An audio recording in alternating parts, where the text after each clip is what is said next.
This is the 2010 production of the Missouri Urban Journalism Workshop, live from the KMUH studios in Columbia, Missouri. This year, the Missouri Urban Journalism Workshop celebrates 40 years of providing high school students an opportunity to enter the world of journalism. Good evening, I'm Alan Sadler. And I'm Andrea Jankalo. This year, the students produced their work on the air and online to show that in today's multimedia world, the future is already here. Welcome to the 2010 Missouri Urban Journalism Workshop. 2/3 of MU students are gone for the summer. However, enrollment numbers continue to rise. Sterling Daniels shows us how students handle summer life and fit it into the community. Summertime at Mizzou means fewer people and a quieter campus. I like to think of it as like a little European town, like a little colony, like maybe somewhere like in Denmark or maybe like in the Netherlands, something like that. That's kind of like the feel that I get when I'm here over the summer. Students like Brian Amick are still living around campus over the summer sessions, taking classes, working, and living in town. Even though the population is growing, Brian says nightlife is different without all the college population. When you go out, like at night, if you go to a bar or something, it's a little different. You can tell it's a lot less crowded. The MU Junior juggles classes, work, and free time, and Amick is an example of the growing population trend with college students in the summer. Along with Columbia's population, Mizzou's numbers for summer enrollment have also been increasing. In 2008, the number was a little bit under 10,000. In 2009, the number was 10,844. And although official numbers aren't in yet, Mizzou officials expect there to be an increase from last year's numbers.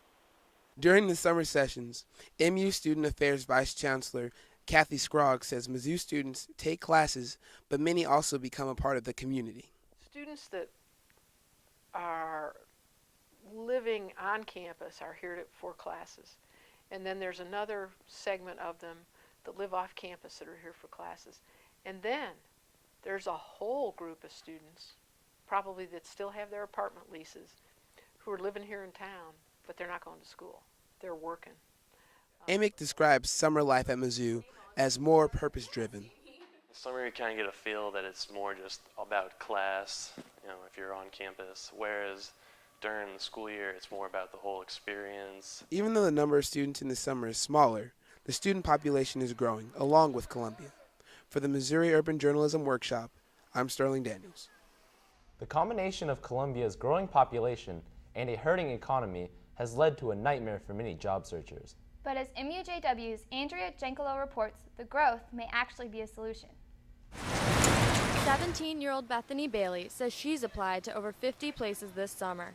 She says looking for work is especially competitive for many teenagers during a troubled economy. Work at Arby's, but then college kids all took over and they started laying people off. Filling out one of these applications at a fast food restaurant like Hardee's over here used to almost always guarantee a job for a high school student.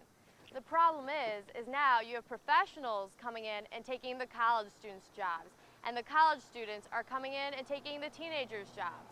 So the teenagers are left with almost nothing. There are so many more people who have had a good work history that are now out of employment and that they are looking for any job.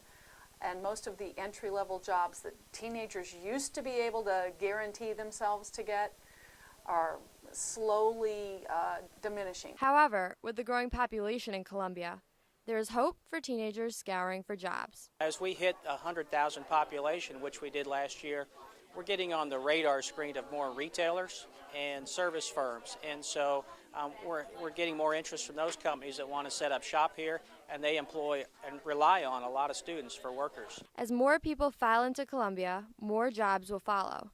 This is good news for teens like Bethany Bailey. For the Missouri Urban Journalism Workshop, I'm Andrea Jankalo.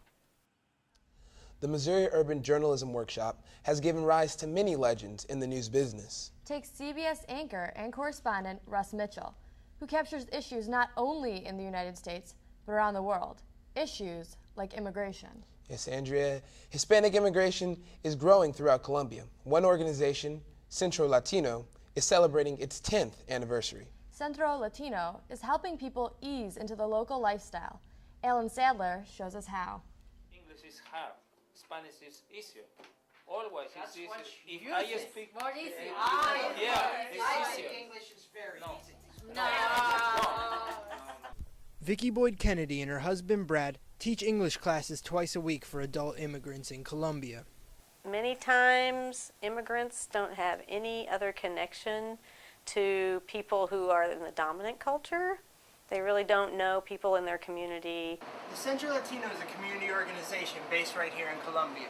They provide information for services like right here in these brochures, as well as help integrate Latinos into the Colombia community. In addition, they provide translators for those who need them, as well as ESL or English as a Second Language classes for anyone interested.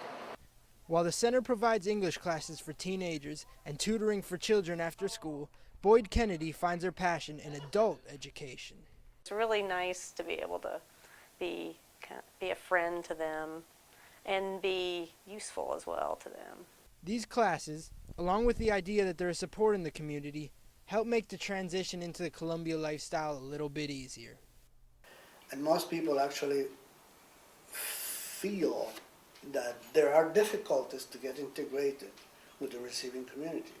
Especially, you have to bear in mind that we're talking about rural communities that up to 20 years ago were completely white. Yeah, definitely. Okay? And now you have some of these communities that have 50% of the population Latino.